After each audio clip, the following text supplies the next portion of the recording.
What's up, people? Hello and welcome back to the channel. Welcome back to the Cup Chasers podcast. Thanks for being here. Thanks for listening. It's been another wild one in the Premier League as we draw close to Christmas. Lots of brawls, lots of surprises, some red cards, some goals. Arsenal absolutely dominate at home. Chelsea get the must-win versus Sheffield. City asleep in the second half, and Liverpool can't handle business at home to Man United. And we're going to try to get to as much of it as possible. The Champions League draw was today as well. We'll touch on that. So right out the rip, let's get the likes up on the video. Subscribe if you're new. We are on our way to 200 subscribers. We're trying to hit that milestone as soon as possible. And go ahead and get the notification bell on so you know when we are live, when we're dropping videos. All right, we will jump right in to the Liverpool-Manchester United game. A bit of a letdown, to be honest with you.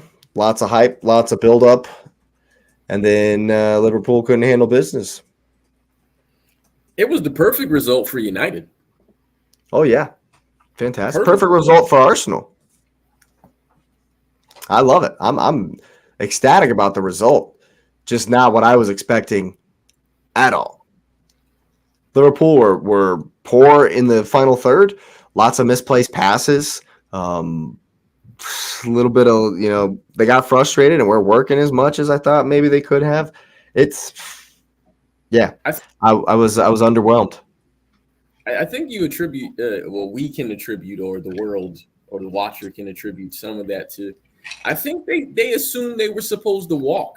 And the reason I say that is Van Dijk's comments at the end said what they basically thought. They thought they were going to walk over them. The joke, we made the joke about the 10-0, 10 hog, 7 hog jokes on them. They thought they were going to walk over them because United is in a bad moment. And, while I think I picked Liverpool to win the game, I didn't think it was going to be a blowout. And the reason I didn't is because, and I think X, you mentioned this too, is there's too much pride there, man. I think it's a matter of, it matters. They might not like Ten Hag, but they're not trying to get embarrassed multiple times. And, they showed up and we looked at the lineup and the whole world says that lineup sucks. But to Manchester United, they looked at them and said, hey, these are professional footballers who play a children's game. And all they have to do, we're not asking them to be good for a season. We're asking you, hey, can you be low block FC and not get scored on for one game? That's all you're asking them to do. Just one game. You don't need them to do nothing else. Yeah. You didn't ask them to win in the Champions League. That's different. Hey, I need you to go win against Bayern. No, I just need you to not get scored on at home against a team that has erratic, and it's honest, I'm being honest, has erratic form, specifically defensively. Because Liverpool is not solid like they were, in the previous years. They're just kind of working their ways back. Yeah, 2019. So, fair enough. The results was the result. I did think the best one for both of you. Yeah, well, even outside, just looking at the game, I didn't think it was like a great watch or anything like that. But I thought, maybe it's just me, I thought the second yellow on Diego Dallo at the end was kind of harsh. I was I thought that was kind of harsh, man. Nope, I disagree completely. A bit harsh. Maybe it's harsh. Maybe that's a good term, but he has to be smarter. I agree. You have to know. First of all, it's another case of Spursing it up. You're executing a good result. You currently have a good result, one that if they offered you a 0-0 at the beginning of the game, you'd bite someone's hand off for, right? So you're the team that you're not chasing the game. Liverpool are supposed to be chasing the game. It's the wrong call on a throw-in 80 yards away from your goal, 90 yards away from your goal, and the guy gets the throw-in wrong. And you get yourself sent off. It's an idiotic thing to do. And yes, it's harsh. But firstly, the first yellow, you can't. You have to know that the referee, especially Michael Oliver, you have to know that they're on a power trip and they're going to take offense to even the slightest little thing. And so you are literally getting booked for throwing your arm like this. And when he shows you the yellow, you do the exact same thing that you're getting booked for. And you're shocked when he's like, oh, well, all right, here's your second one, you idiot. I agree with it 100%. I agree with it 100%. Like he's literally done what he got booked for the first time a second time immediately afterwards. You can't be that dumb. You just can't be that stupid. Straight up. So I agree with it. I agree with the red card 100%. Yeah, I think it was harsh, but I mean, was it a yellow? I mean, for dissent, yeah. But I mean, I just feel like contextually in the moment, I feel like that might have been a little harsh. But I get it. I mean, I'm not saying he was wrong for it. I just think it was a bit of a rough one. It's taken the emotion out of the game. Like, I mean, he thought it was something good, and then he was fine. And he was like, what? And then he just that was his moment. I mean, I feel like if a person can't have a moment, then I mean. Well, it was two moments to Michael Oliver. In Michael Oliver's eyes, it was two moments. Yeah, but that means that and again, I mean, he is who he is. So I'm not going to ask for consistency because that's exactly who he is. But you know, I just you would I feel like as an official, you understand the emotion of the moment. But you know, it is what it is. I mean, City got fined 180,000 quid for surrounding referee today. So you know, from the last one from before, no way. Like 180K, you know, it's nice. That's literal pennies. But I definitely agree with the arrogance thing. Did you hear Roy Keane's comments saying that Van Dijk was arrogant? Did you hear about all this, X? The thing between Van Dijk and Roy Keane said that Van Dijk was arrogant because Van Dijk made the comment that he couldn't believe Man U. Essentially, he's saying, wow, you guys really came with low block FC. Right. Y'all are so far from where from where you've come. Ha ha, what losers. You guys come with it. You know, that's kind of what he was saying. Sure. You know, I think it's arrogant. And then Roy was like, won in 30 years. Yeah, he said Leicester City settings. Oh my God. Shots fired. Yeah, for sure. Yeah, and it was so. You know, I mean, if we think about it, like again, I think it was arrogance. So I think the result was fair based on that. But did he really think that United, with the list of players that weren't going to play, that they were going to come and be open? Like, how stupid does that sound? Like, that's idiotic to even say it out loud. Yeah. Yeah, I mean, that's why I wanted a 10-0, but that's why in the prediction I said 3-1, remember?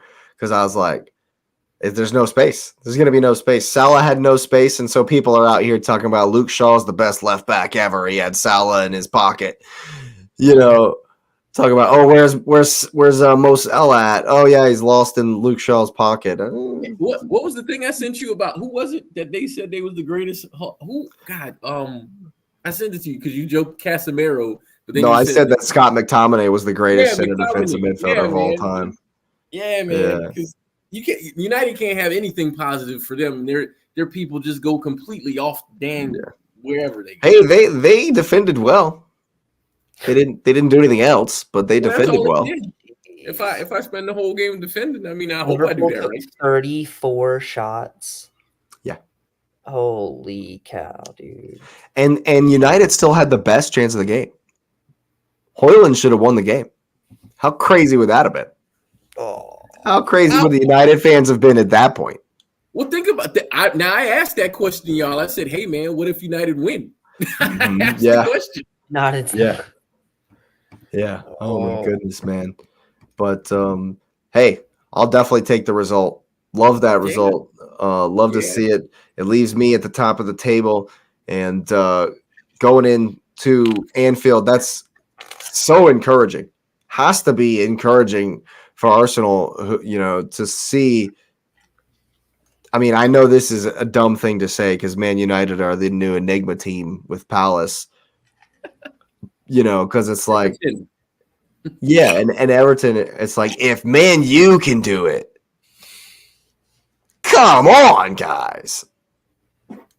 Come on, but I don't want to like get too go down that path of too much, because Liverpool aren't going to look like that on Sunday. Maybe. Liverpool, no. Maybe. I mean, if Van Dijk was that arrogant to say it out loud, I mean, that means they think. I mean, let's be honest. That means that I'm pretty sure they feel like they're better than you. They shouldn't feel that way, but I think they do. Yeah, they're wrong. I'm just saying. I'm just speaking what he. I mean, when you say things like that, that shows you the mentality of where they are. Yeah, I mean, and he's one of their leaders. He is, and he's but I just don't. I think he's saying that because United have been poor. They lost 7-0 their last season, and they haven't really improved since then. Right, but that's what I'm saying. They haven't really improved since then, and so they haven't really looked any different this season, whereas Arsenal should have beat Liverpool last season, and we have improved this season. But that's why you don't play games on paper. That's why you get on the field. Well, for those reasons, I'm saying I don't think Liverpool will be as arrogant, and I think they're going to. I think they were smelling themselves on the top of the table. I hope you're right. I hope you're right, man. I really hope you're right because I would for a draw for Villa to be on top. That's what I'm rooting for. I would love to see. I would love to go get a 3-0 at Liverpool because they think they're just gonna walk. It ain't get a lot. I'm gonna tell you right now, it ain't gonna be like that. We'll get there on Thursday for sure, but it ain't gonna be like that. But segues are weird. We will move it on over to the Emirates, where the Arsenal absolutely dominated Brighton in a blinding performance where, you didn't expect Brighton to come with the hatchets and start kicking people. To their credit, it took them about 35 to 40 minutes to get that frustrated. They had nothing. It took them 61 minutes. I noted it on the clock. 61 minutes for them to put the ball in Raya's hands. And if they would have scored, it would have been offsides. Woof. They had 2 shots, Mm-hmm. 1 on goal. We had 26 shots. Mm-hmm. We absolutely battered them. We controlled every single aspect of the game. But we just don't finish. We just couldn't finish. Just completely some shocking misses, to be honest with you. We should have won 6-7-0. Should have been, there should not have been any jeopardy in this game. There was a spell, maybe 5-6 minutes near the end of the game where, it culminated in their only chance of the game where they should have tied it. We could have drew this game 1-1 with our woeful finishing, and I've heard in the YouTube spaces and the Twitter spaces and the Instagram spaces, lots of love for Kai Havertz. And he had a great game. I thought he played very well. I think that he has shown consistency that we've been begging him for in like the last 6 games. He's kind of steadily just getting a little bit better, and now he's adding goals. He's up to 4 now in the league. And what nobody's saying is, okay, he iced the game or whatever, but like he hit the ball the other direction. The goalkeeper has deflected that, and he's hit it well enough that it's continued on and gone under him, but it wasn't like a clean little messy dink. Yeah. Yeah. I'm not taking anything away from Kai. I'm over the moon that he's playing well and scoring goals. Guy, because I just didn't see that coming at any point. Sure. So for him to do that is like my expectations are off the screen. Way down here. They're not even in the screen. They're below Lewis. Yeah. And so when he does anything, I'm just like, yeah, let's go. That's why he's on the thumbnail, because I'm like, yes, all right. So when he's doing stuff, we're definitely gonna let him know and sing his praises. Yeah. But man, I thought everybody was excellent. Martin Odegaard probably had his best game of the season. He was very good. Very, very good. And it's just, I'm a broken record with this, but our press is just suffocating. Mm-hmm. And it's the same every game. They're so consistent. You can go back to United, all the way to Man United, and you can see what we're trying to do. Get the ball to the goalkeeper, make him hit it long. Yep. What do we do to City? Don't let anyone in the middle have the ball. Make Ederson hit it long. Win the second balls. Yeah. Did the same to Brentford. Did the same to Villa. That's what we do, and we do it really, really, really well. And Brighton could not handle it. I counted. They played out of the press like 3 times the whole game. Mm. They could not handle it. Mm. And the number of I couldn't be a Brighton fan. The number of times that there were hard in-mouth moments because they were passing the ball around in their own box on their own goal line. Like, you just, the whole time you're watching Brighton, it's just like, oh my God, they're going to give the ball away in their own 6-yard box. Speaking of 6-yard boxes, we looked like Chelsea at times. We couldn't find the B button. Martin Odegaard receives a pass in the 6-yard box. Bro, use your right foot. It's not there to stand on. No. It's a tap in. No. It's a tap. Lukaku wouldn't have missed. It's worse if he missed it. It's worse if he. It's worse. No, it's better if I don't miss. I would be less mad if he'd skied it into C19 and a Spurs fan into C19. Instead, he's tried to take a touch in the 6. Just blast it.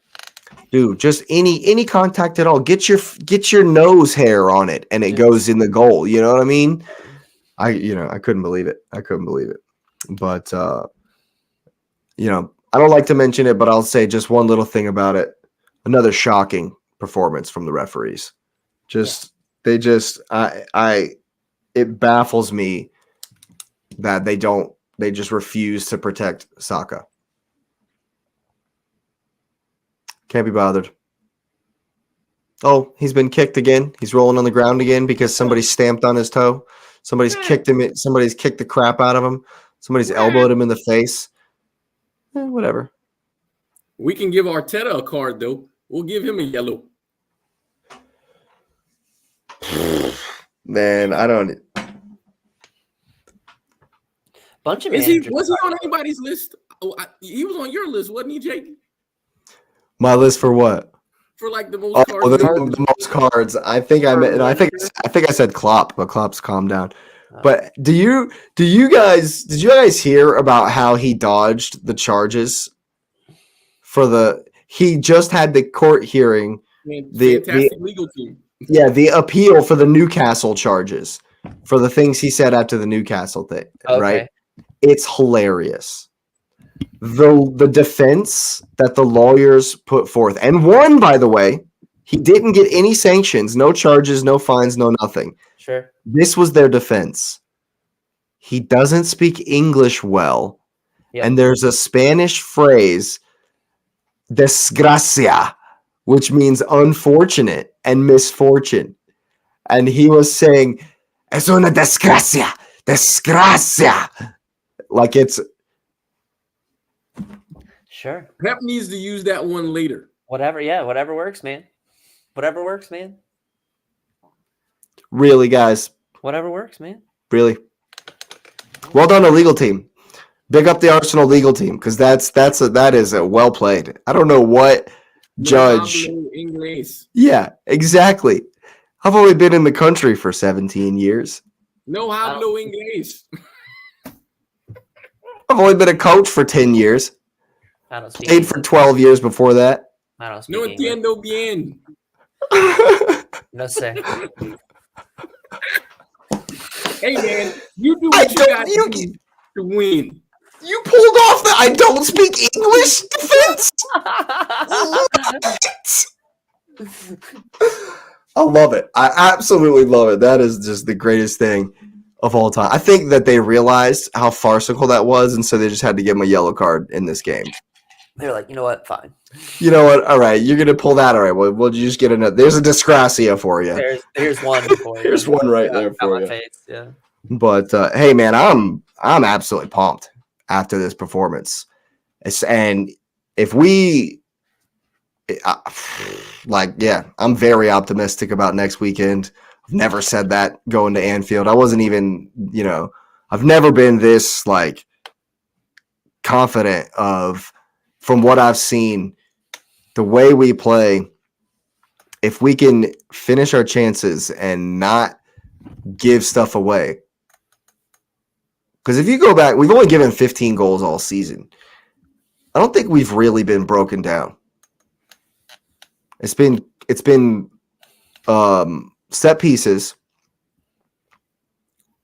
We've conceded on way too many corners. Mm-hmm. And it's been mistakes for counterattacks. Yeah, that's how we scored. Teams don't break Arsenal down. Aston Villa's goal was a fantastic. That was a fantastic goal. That was one of those where it's like, okay, well done. You got me. Other than that, I can't really think of a time where it wasn't a counter or, so far this season. And so we're going to suffocate Poole. Yeah.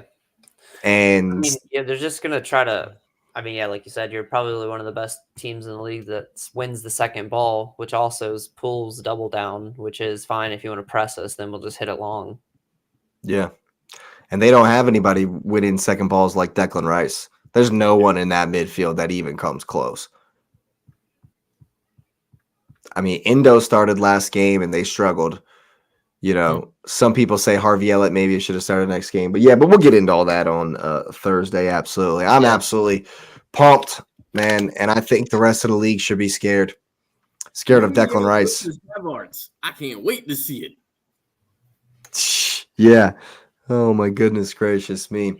Well, speaking of wonderful results, we'll go ahead and keep it moving. A must win for the Blues at Stamford Bridge. They did it. Hey, you must, and you must. You did it. Yay. Hey, man. It's Sheffield. Hey, man. You can't take anything for granted this season, and you know that. I know that. Look how many sitters we missed in this game. Look at how many sitters we missed in this game. This is 6-0. Easy. Yeah.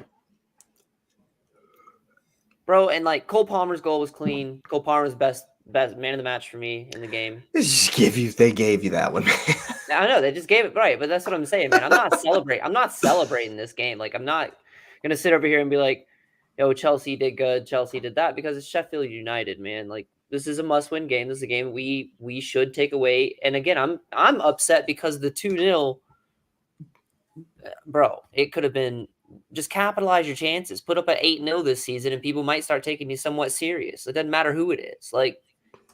You all need to get your scoring boots on, and everyone wants to just, I don't know how, Jackson would never play another game in Chelsea blue shirt the rest of this season. You talking about just swing your foot at it. Yeah. Man. I thought Nkuku was going to play. Yeah, what happened to that? He is team fit. They are worried about his match fitness. He can practice with everybody full time. They're not going to give him 12 minutes. That's what I said. Give him mud dog minutes, man. Yeah. Give Why him. throw on Gusto in the end? Why not throw it in Cuckoo? Yeah. I mean, hey, Absolutely. I'm all for it, but I think we'll definitely see. I don't think we'll see him. I think the next time we see him, he will start because it'll probably be after January. It'll be towards the end of January. You don't think he'll play a game this month? I don't. Well, there's only 2 more games. Three more games. I don't know why December. you would risk. I don't know why you would risk it whenever you have. You know what I'm saying? Like, why would you risk that? Well, I mean, who knows? But I did speak with Patrick. He's indisposed tonight, not feeling well. But he did send me some thoughts that I'm going to read out and see what you think, X. He says Caicedo was absolutely outstanding. But he also thinks that Palmer is who kind of gets the team going, facilitates things. I don't know if this was sarcastic or if he was joking, but he said he's glad Enzo got some rest. Yeah, maybe that was a little dig that he's been playing good, but no, but also got some rest as well. Petrovic with a clean sheet and looking calm while doing that was a welcome sight.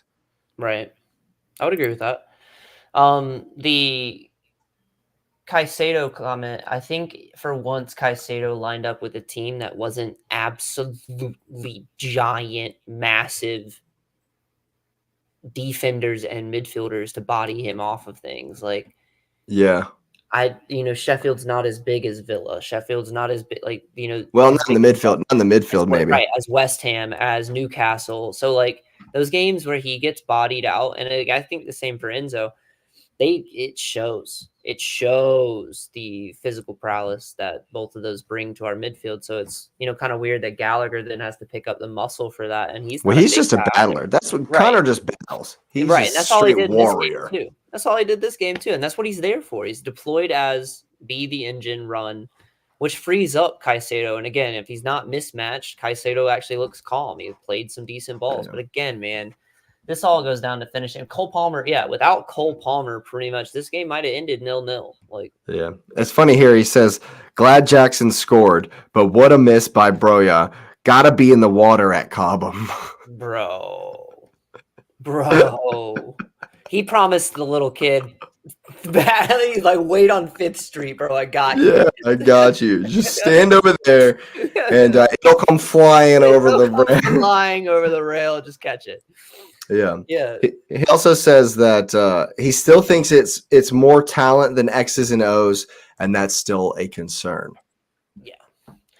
I don't know though. I think that's his play, man. I think he's letting these boys really kind of find there's nothing to play for, quote unquote. So I think he deploys we look similar every game. There's a consistency to it. We understand what the roles are supposed to do. There's a consistency to that no matter what this lineup's really kind of who it has to deploy. They've tried to play this system, but within that, they do get undisciplined because these guys are allowed to, Mudryk is allowed to take some stupid touches. And if he misses, it's okay. He's not going to get benched for the next 6 games because they're young and he's allowing and I think that's the whole Jackson mindset and Brocha mindset. They're going to miss because they're only 23. They're going to miss because they're only, you know what I'm saying? So he's developing these players, and I think he's embodied them with Cole Palmer trying to dribble to the inside and dribble through the middle instead of coming in off the wing and making those passes and plays. It just takes a certain coach to tell your players, hey, you have the freedom to do this, even though it might not look pretty at all the time, but we need you to develop in this way. Because, I think he is trying to put some tactics in there and kind of get a style, a formation, a shape, right. And keep it that way no matter who comes into the game. No matter who comes in. Yeah, I agree with that 100%. I think that it might be I don't know if you want to call him basic. It's not as, intricate as what Conte did with Chelsea or what Siri did with Chelsea or Sarri did with Chelsea. It's not sorry. Sorry. Or Tuchel, it's not as intricate as that. It's pretty much a basic press, play out, and you need some defensive prowess to not get beat on those one-on-one matchups, which is where we actually leak the goals from. But that should get fixed when we're all healthy, which is if it's not Colwell at left back, right? And that's what right. But again, that's just kind of goes to the X's and O's that he's employing in this team. It doesn't matter if Colwell plays left back, he's going to do that job. He's not going to slide over. He's not going to play more Well, towards definitely his kind of. I think to your point about them being young, I think right now in your team there are some subtle differences when different guys come in. You know, Colwell versus Cuckoo. You know, you want them to maybe do the same things, but Yeah. Cuckoo is going to get forward more than Colwell will, I believe. Yes. You know, and I think even like if Gusto's over there, he gets forward even more.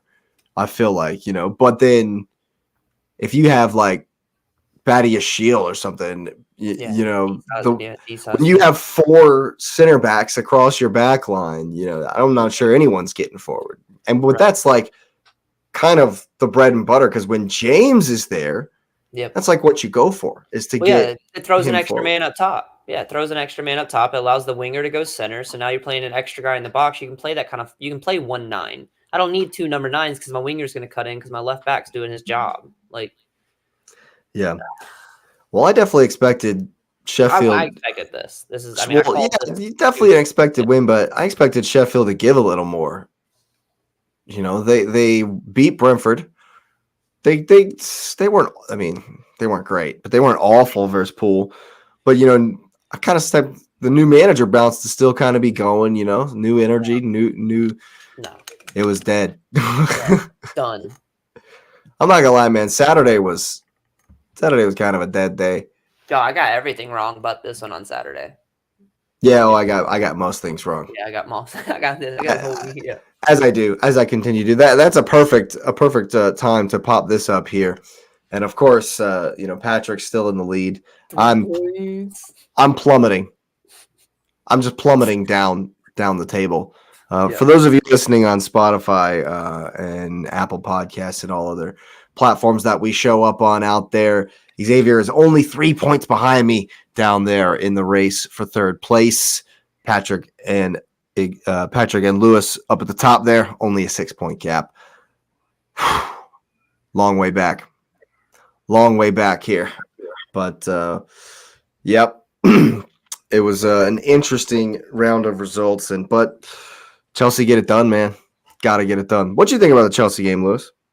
You know, I mean, it's weird because I just think they're still trying to figure it out. You know, I mean, they are literally the walking wounded, you know? And so they needed a clean sheet, and they got that. And, I mean, they needed to get some chances and convert those chances. And so, you know, while, you know, I can have a comment about Cole Palmer, this is probably the perfect situation for him, where he went from a sort of just a plug-in guy to somebody that the team is leaning on a little bit. I think that's what he went there for, so he could be like that guy.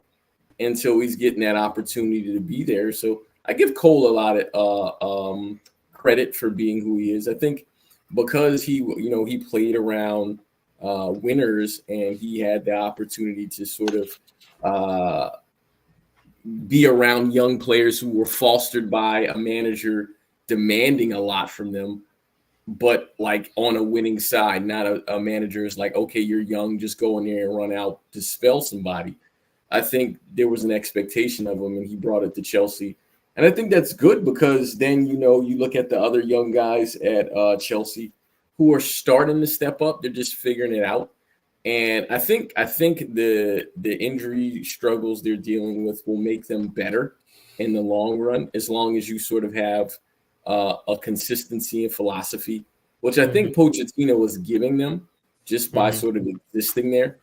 So I think in the end, the sooner they start getting some of those guys, especially going forward, to play consistently together, I think Chelsea will be regular for them to get about 2 goals a game, and then, you know, just, you know, do what they're supposed to do against teams that are inferior to them, because Sheffield is absolutely inferior to them.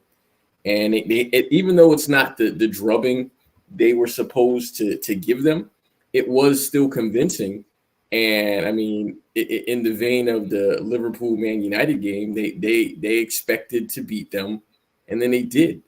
And I think it's because they still had to do the work to get that done. So, I mean, all credit to Chelsea. I think we made the joke that Chelsea would be back in 10th. They are absolutely back in 10th.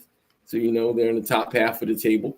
And if you're looking at it, I mean, we're not that far off, man. Brighton is 4 points in front of them. And, I mean, there's enough games coming up where their schedule starts to let up, where this result can lead them into, maybe some ascendancy, right? Where they can kind of push forward. I mean, Brighton clearly is less than what they were, so they're catchable at 9. And West Ham, West Ham, you never know, is confusing. And then what's in front of West Ham? United. I absolutely think Chelsea could catch United. Yeah. So I mean, that puts you in 7th right there. Yeah.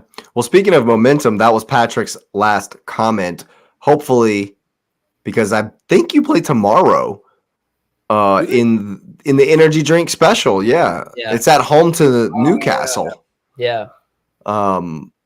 And Patrick's hoping y'all can keep the momentum going, build some more momentum with another win, progression in the cup. Do they want to win that game? Yes. Chelsea does, absolutely. Yes. Well, the only reason I asked that is because I mean, so this is the quarter, right? Is that right? Quarterfinals. Yeah. So then this will put them in the semi at Wembley. Am I right? Am I saying that right? Or is that FA Cup? No. The finals at Wembley. I don't think the semi's at Wembley. Oh, okay. That must be the FA. One of them plays the semi at Wembley. The FA does. The FA does. Yeah. I'm confusing the domestic ones. But yeah, these are quarterfinals. Yeah. Yeah. It's a quarterfinals. So I mean, I'm thinking of it in two ways, right? They go for it, right, and they advance, and they go for their cup win. Because do you know who's on the other side? I don't know who's on the other side. Yeah, I got it right here. Hold on. It's Everton, Fulham, Poole, West Ham, Port Vale, Middlesbrough.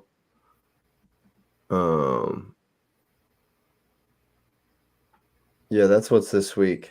That's it right there. So they got to be 4 teams though. Oh, Liverpool, West Ham. There's 4 matches. There's 4 matches. Everton, Fulham, Chelsea, Newcastle, Port Vale, Middlesbrough, and Liverpool, West Ham. Chelsea have a shot, man. Yeah, I think Chelsea. If you could beat Newcastle, yeah. Would they play the winner of Everton, Fulham? Is that how the bracket is set? I don't know how the bracket is set up. Draw. I have no idea how the bracket is set up. I have no idea how that actually is set up. I don't think it's a draw. All I have to say, here's my reason for asking that. Because, I mean, say they don't go for this one. They put some kids out there, even though their whole team is kids, right? But say they put the kids out there and they just kind of they let this one go, right? And if they win, they win. If they don't, they don't. I think the momentum is really about the league, because, I mean, as long as you don't get drubbed, and I mean, you're at home. I mean, I don't know if winning this one is like the biggest deal in the world. I don't know if this affects your momentum just because of the turnaround was so fast. I think it definitely means more for us because what Chelsea will do and what Todd Boehly and Pochettino will do is this will be something that they can hang their hats on and say, like, look, we can at least make it through tournaments. We at least know how to do this for a season. They start climbing their way through this. We hit Conference League.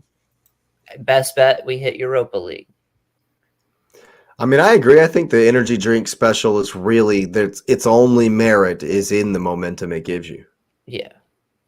I mean, some might say United went on to finish 3rd after winning the cup. It means more. It would mean a lot. It would mean a lot. You know my opinion on the energy drink special. You know. Oh, absolutely. It would just be validation for Pochettino, though. Then that's what the team needs is validation in a manager because we haven't had it in a year and a half. All going on 2 years. I mean, I think it'll be kind of important to Newcastle as well, having gone out of the Champions League. They have to win something. Otherwise, the money they've spent will be a waste. And got to the final last season. They were finalists last year, so I think I think that's just part of the reason why I'm saying for Chelsea. I don't know if you take this. I mean, obviously you play to win the game. If you win, cool. If you don't, I don't think they take a knock backwards if Newcastle wins this game. Mm-hmm. No, I agree with that. I agree with that completely. But yeah, so got the job done at home. Got another one tomorrow. It might be a little bit of a spicy fixture. I kind of feel like Newcastle will play their team, and I definitely think Pochettino's putting out a strong, his strongest side or a strongest side, and so it should be a decent match. I will not watch any of the other games. I'll watch your game, but I won't watch any of the other ones. Yeah, because like I said, how I feel about the energy drink special. Yep. But we will move on to bigger fish, as they say. Not me. I don't say bigger fish to fry. No, but another shocking result. I at least was shocked by this result. Man City don't come out. Don't come out of the locker room and let it slip. Or I guess they waited till the 75th minute to turn off. And what you telling me, Lewis? Feels bad. Well, it's weird because obviously up until the 75th minute, the game wasn't close. Like it wasn't close at all. No, and I switched it off. It was so dead. It wasn't close at all. And then the goal that goes through, right? It's so weird because, I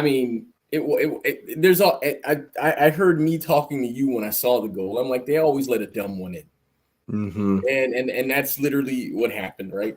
I know Ederson was annoyed. And the funny thing was, I know one of the criticisms Pep has had, he hasn't had it recently this year, but one of the criticisms is he doesn't substitute. He doesn't rotate during the game. He makes one substitution, and he prepares that one at the 90th minute, which is literally right before the penalty happens. And the thing now, I'll put it like this. I'm probably an abnormal City fan, or I might be an abnormal sports fan in general. But I was watching it with some supporters, and I think I'm a bit weird like this, where this is why I don't actually communicate with people during the game. Right. The energy of people is so weird. Like after the first goal went in, people were literally nervous. I'm being honest with you. So I'm telling you what I've seen from City supporters. They were nervous that they were going to equalize right away. And it was weird to me because I don't ever have that energy. I'm like, it's sort of, if a team scores, I'm the give them credit. Okay, go get yours. That's literally how I feel. That's when I played sports. That's how I was when I coached. That's how it was. Because you, as an athlete, as it's next five. Yeah, it's you get hit. You're going to get hit. No one goes through anything clean. So you're like, okay, boom, they hit me. I'm gonna give you that. I'm coming back at you. I don't fold in and be like, okay, let's protect this. I don't even know how to I wouldn't know how to coach a low block. I'm being honest. I wouldn't know what to do. Yeah, I would just keep going. I don't know how to stop. And so, which you could call it what it is, but my goal is that I live in a world where if I get beat playing my game, so be it. That's just, if I get beat playing the way I play, I took the loss. So I'm not going to be mad. But if I turn and become you and lose because I was you, then I dislike myself more because I didn't even lose my own way. I prefer to lose my way than someone else's way. And so I look at what happened. And so the City fans that I was listening to, they were super nervous, which was confusing to me. And then literally the immediate thing was Diaz it sucks, and Walker sucks, and everybody sucks. And the whole team. I've said this about United and Liverpool. And is this spoiled FC? Like, what's the Pep matter out. with you? Oh my what's god. What's the matter with you? Pep out. And it's so weird Because, okay, now I've been critical of Walker. Walker offers nothing going forward, and he's been mediocre at best defending, right? He's fast, and he can run and get in front of somebody and stand in the way, right? But, I mean, he doesn't really offer what he used to. And I've always been the advocate of, yeah, you know what? It's cool what you did last year. It really is cool what you did last year, but that doesn't mean anything because you're assuming you're going to give me the same thing every year. Like, for example, there was a criticism or comment that, well, we lost all our clutchness when we let Mahrez and Gundogan go. Okay, now if I go over to La Liga and look at where Gundogan is, what has he done this season? Okay, so stop it.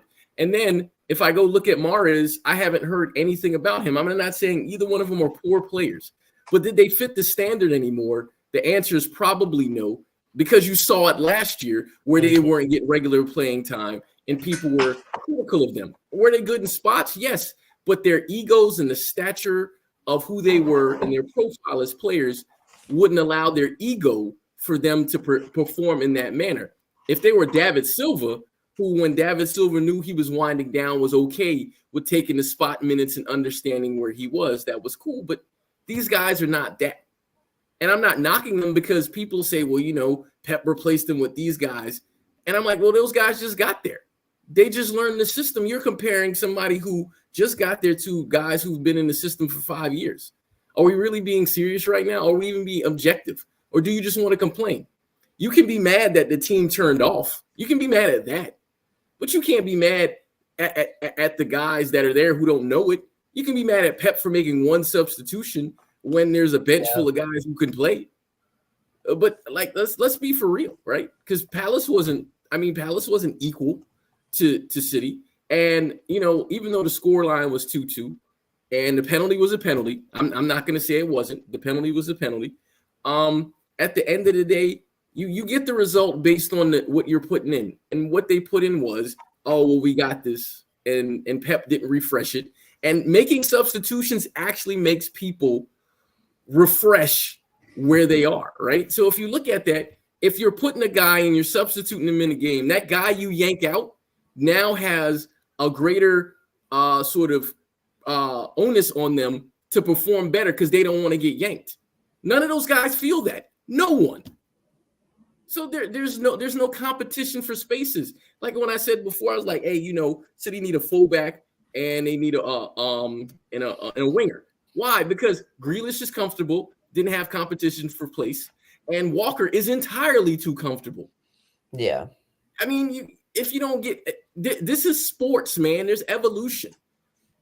And so, we didn't get the guy we want because Paqueta had a really good game played well. And that's the whole world knows that was the guy we were supposed to get. If the gambling thing doesn't come up, he's in there instead of Nunez. We all know this. And is this a different City team if he's in there? Absolutely. Yes. But that's where we are right now. We're still, in the top 4. We've not played well. And, there's a bunch of games left. And I appreciate the fact that we're still around. So if we're dependent on De Bruyne, which I'm glad to see him back, go Ginger King, right? But, it is what it is. I mean, credit to Palace for doing what they needed to do to get points they needed. And City, be better. Do you think not having Haaland had anything to do with anything? No, because they were shooting. Because remember my criticism about them was shoot. They were shooting. They weren't not shooting the ball. That wasn't even it. They just weren't creating anything, and then they got lazy at the end. It was like, Yeah, I was shocked. I know that much. I had turned it off. When y'all scored the first goal, like normally I'll hold out and I'll be like, okay, maybe, just maybe they can come back on City. But then I'm like, in this one, I immediately turned it off. I had zero hope. I immediately turned it off. That's why I said, I literally watched a little bit of all 4 of the games in the 10 o'clock window because of how dead how poor most of the games were. And when I switched it over to Bournemouth Luton, it had been abandoned. So there was nothing. The whole 10 o'clock window was crazy, and we'll get to that one. I do want to say something about that one. of course, later on. Well, But I'll be honest, it was boring to me too because I was eating French toast and drinking mimosas. That's how unserious I thought the game was. yeah, And then I had time to plan a fundraiser we're gonna do to raise some money for some kids that want to play travel soccer and stuff. That's how much I wasn't paying attention to the game because I thought it was done, and I was wrong. I won't take it for granted either. I blame myself as well. Crystal Palace, man. I feel like when I watch them, they're awful. They are. They put up some terrible performances. But if I don't watch them, it's like, how did y'all get that result? What? I said City would win this 4-0. That shows what I know about predictions in this league, man. Sure. I don't think I picked the big one. I know I picked them to score. I think you said 3-1. I think you said 3-1. 4 goals. All right. 2-1, maybe. I think I said 3-1. I think X said 3-1. Yeah. I said 3-1. Yeah. I was conservative. I did say 2-1. That's right. I did. Yeah, it was. Yeah, again. What would I have caught Patrick if I had gotten that score right? Right? Yeah, would have been on him. Yeah, it's amazing to me that is this the first time in Pep's career that he's gone 6 games, 1 win? Probably. Well, hopefully they win the next 2. Yeah. Y'all play tomorrow, right? Or do you play Wednesday? Tomorrow, because they played the first semifinal today. Fluminense. And who are y'all playing? Red Dragon, Red something. You're playing a team from called the Dragons? Japan. Yeah, from Japan. That is epic. That's so great. Is it at the same time as the Chelsea game? 1. That's the It's question. 1. It's at 1 o'clock, so I can actually watch both. The Urawa Reds. Yes. Let's see what they got going on. Let's see. Yeah. Let's see all about these guys. They are in 4th place in the J League. Yeah, I dare you guys to try to come pronounce the words on my screen right now. They played the Avispa. I can't say that. Oh, their season is over. Oh, yeah, I forgot because they played different windows. This is like the end of their season. Yeah, okay. Yeah, I'm looking at these dates. They haven't played a game since December 6th. Yeah. No, they played one on the 15th. No, they did play on the 15th. Yeah. Absolute Monstars, man. This is the Monstar game. You know, they've stolen the talent from Messi and Ronaldo. They've space jammed it. They're coming for you. Look out. Look out, man. They just missed, so they're in. That means they won their Champions League last year. Is that right? Because they didn't make Champions League for this year. Because they missed it by 1 point. It looks like they didn't do good in their Champions League group stages. No, because in the J League, it looks like the J League is finished. They finished 4th, and that's outside of their AFC Champions League. So they're not returning to the Champions League. Well, I have all of their results up on my screen here.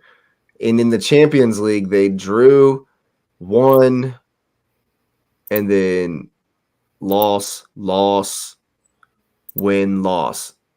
So they may not have gotten through the group, but I don't think they did because they haven't played again. Or it might not be till the new year. I don't know. I don't know what their season's like. But do you think? I mean, are y'all bringing the full squad, strong as you can go, smash them? They better. Yeah. Like, I mean, why not? You didn't take Palace seriously. You didn't take. Who else did we draw that we weren't supposed to draw? We had to fight against Luton. I mean, there's no way. There's no way you don't slay the Dragons, man. Yeah, you said we were gonna wash like the last 4 teams, and we didn't wash anybody. Well, I'm just trying to put the hoodoo out there. You know me. Hey, man. Well, I'm just saying. I've literally been realistic in every one of them, and they've been super close to everything I've said. I think they'll win the game, but they need to get it together. Is this televised? Like, where would I watch this? I would have to. We're gonna have You to have First to- Row Sports. You have to. No, you have to. No, it's free. You have to go on FIFA Plus. And Yeah. Okay. you just make a FIFA Plus account, and you Right. can watch it streamed there for free.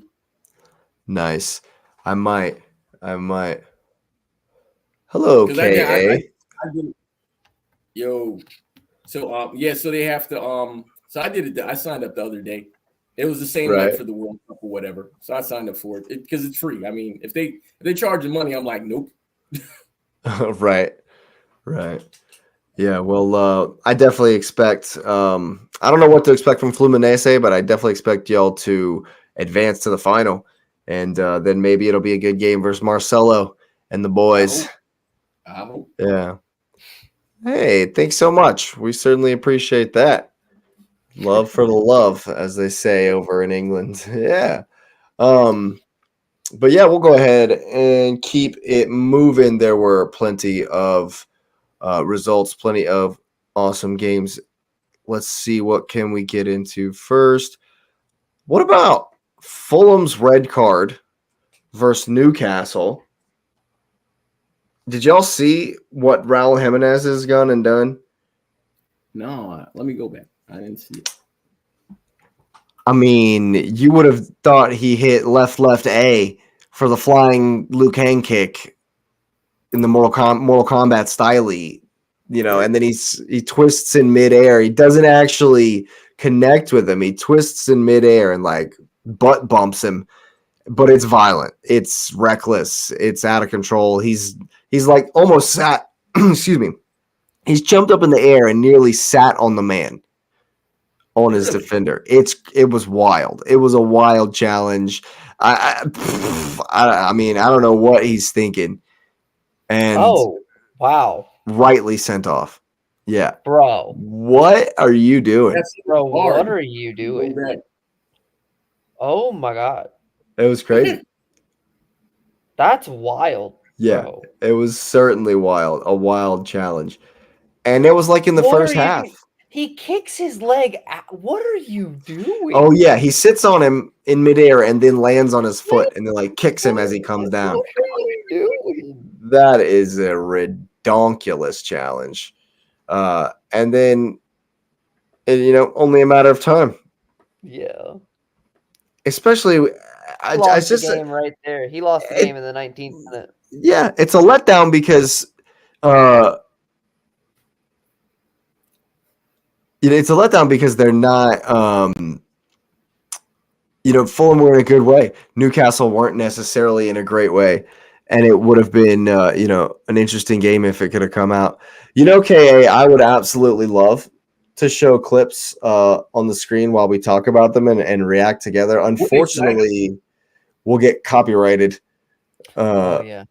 And I know there are ways, workarounds, runarounds, that some people can use to get the clips on the screen. But I am not a wizard like that. I haven't done my research on that. But we are going to be doing live watch-alongs more and more and more as we as the season keeps going. So look out for those, and you'll be able to see us react. Absolutely, we're going to get those going, sure. Yeah, very soon, absolutely. Hopefully in the new year. It's definitely been a busy Christmas season for us all, and we'll definitely keep it. We'll definitely keep going with that. But yeah, man, Newcastle run them over against 10 men. Definitely expect that. Yeah. I mean, maybe a little bit. Yeah, we certainly appreciate the support, KA. You have a good one, man. Yeah. Lights up. Phone a friend. Yeah, let them know. But yeah, man, I just let down by this one completely. It was in the same 10 o'clock window. I was like, man, give it a game. No. Didn't give it a game at all. But there were some crazy ones elsewhere. Aston Villa and Brentford, man.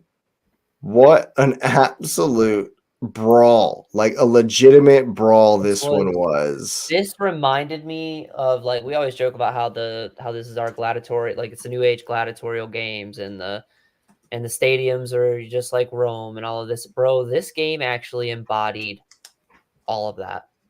Every single bit of this was a war. Like, this game got out of hand multiple times. Like, I literally remember saying after Brentford scored, I was like, this ref is going to lose the plot real quick. Yeah. Because Brentford were just going to sit on it and just make Aston Villa so upset.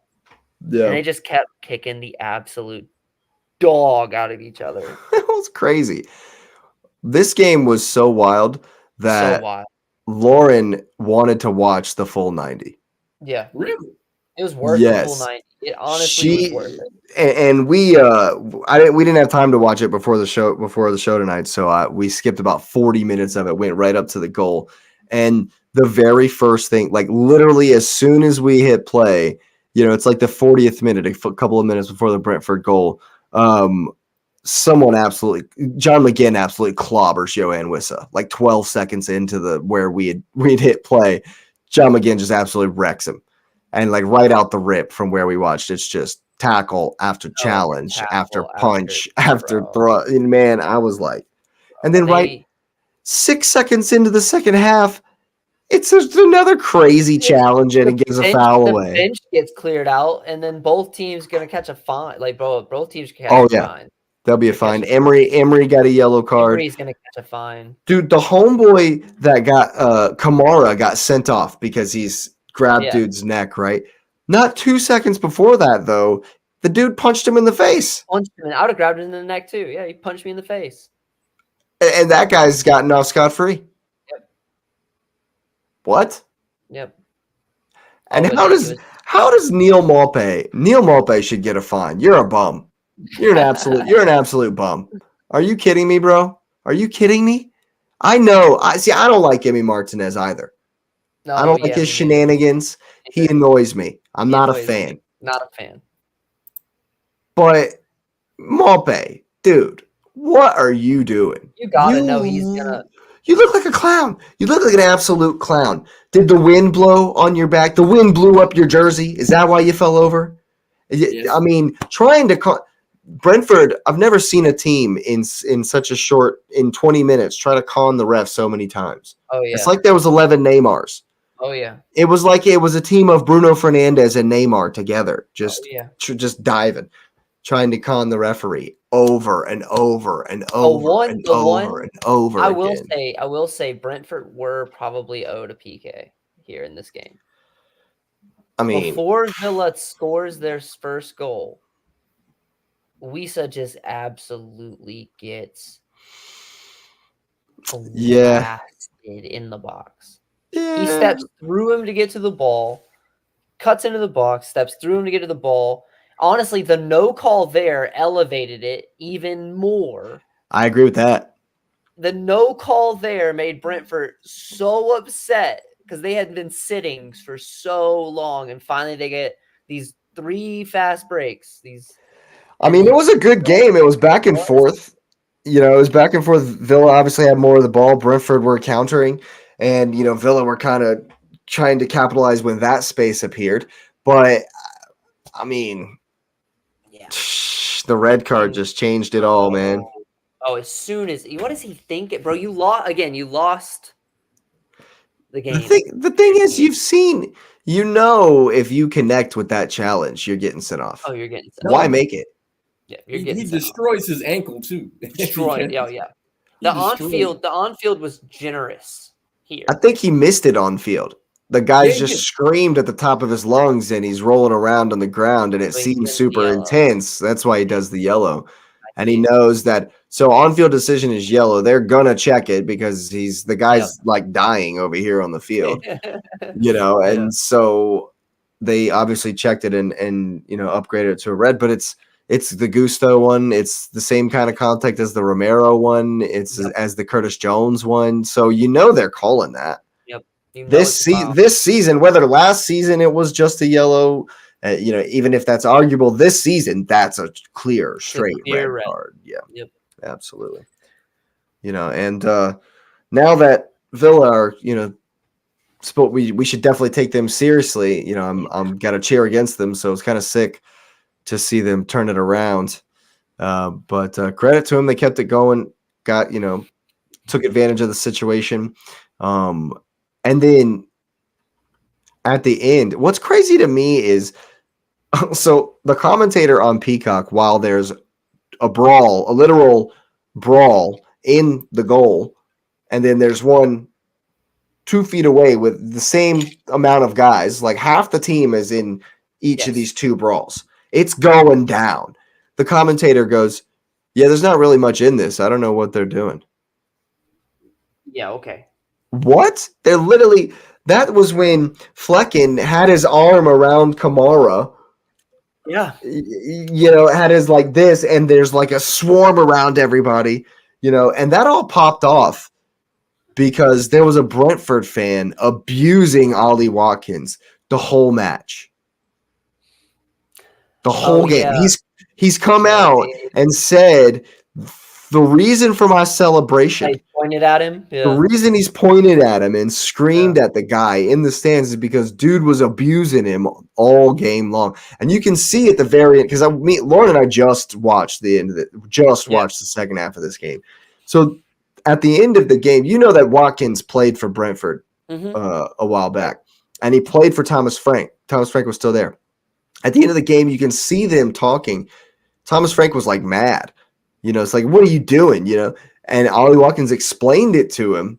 And I think they're going to find the guy. They're going to find the fan and like ban it. They definitely should.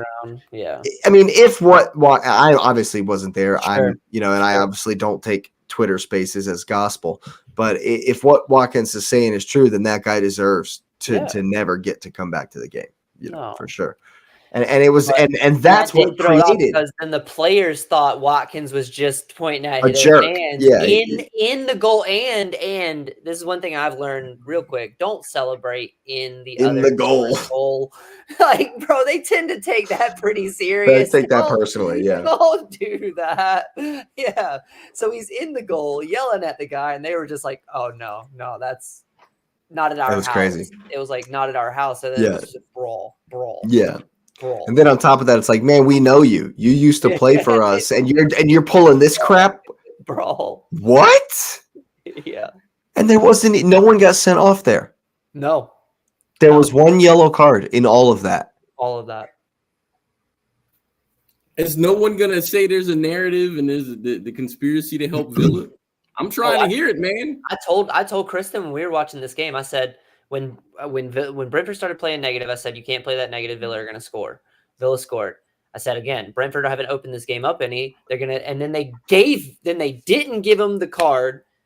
Watkins bangs this in. And I said, oh, that's the game. I was like, that's it. They gave this to Villa. They gave him the no call in the PK. Some of the calls went, I'm saying it, bro. I don't know, man. Villa. They got away with it just as bad as Brentford. I mean, they let them. Villa are value for their position. Yeah, they are. Yeah. But I mean, if we went on paper, should Brentford have been toe to toe with them like this, right? No. And the thing is that this is Villa away, so I mean, it's something to look at. Because I mean, we as we were chatting, now there's a target on. There's a target. How do they deal with that? Because clearly, there a lot of you could see Emery was bothered. Emi Martinez is who he is, and a lot of guys are. Can they emotionally handle the direction they're going in? I think that there is gonna be a bit of that. They're gonna, there was definitely a bit of that at Arsenal, like I was saying in the chat earlier. We had to learn about it last season. And I think that it's going to be tough. There is going to be that. But also, there are cracks in Villa's away form. I don't think it's a narrative. I think that Emery is a very good manager, and he's got them playing very well. They've all bought into the system, and they do have quality in bunches for sure. Good Diaby, Duran, Watkins. They got lethality up top. McGinn's playing out of his mind. Douglas Luiz, I'm a big fan of. So their team is really strong. And yeah, I think that I don't think that it's necessarily like some kind of narrative. I think that Ben Mee deserves the red card. Oh yes. And that's what the game changed. Turned on. Brentford were already sitting back. They were already sitting so deep. And then it's just like, all right, Leicester City settings. And ended up getting beat in the end. You hate to see it, but at the end of the day, I don't think, like you say, Lewis, I think that's going to be what you were saying is going to be one of the factors of keeping them from, really pushing to the final day, and for which I'm glad. Maybe a quick point before we move is I started thinking about it because your social media feeds tell you about stuff, and obviously the Argentina won the World Cup either today or yesterday, and you look and it's Emi Martinez is such an enigma because he is who he is, but you would guess after sort of the accomplishment he would have a degree of level-headedness in something like this. And no, he's a clown. He is a clown. But he's like a grown man, He's a clown. He's not even a new keeper. He's a grown man. No, that is a grown clown. Maybe in like age and like by time he's been on Earth, he's an adult. Costas of keepers. He's the Diego Costa version of a keeper. That's all age doesn't qualify you as an adult, as mature. I said he was a grown man. Just because you're 30 doesn't mean you're mature. That man is a grown clown. Because if you remember last year, they thought about selling him after the World Cup. Yeah, because maybe that's what contributed to him leaving Arsenal. But Neil Maupay is just as much of a clown for all the shenanigans he was getting up to. Come on. This game was. First of all, Neil Maupay doesn't have to come flying into him the first time when he was going to get the goal kick. Emi played into himself getting. Well, no, I'm talking about the first one when the ball almost got past Emi for the goal on the mistake, for a goal, and it was like him. No, yeah, and then he shoulders it like that's unnecessary. Just walk around him. Don't be a dick, And then, of course, he's gonna put one in your back when he's walking by the next time. Right. Duh. Right. And then he goes down. He's baiting him. Oh, it's like Malfoy in Prisoner of Azkaban. Oh, he's killed me. Oh, oh my goodness gracious! And then, of course, it just devolves into madness. Yeah, it was lovely, lovely. I enjoyed it immensely. I enjoyed watching that a lot.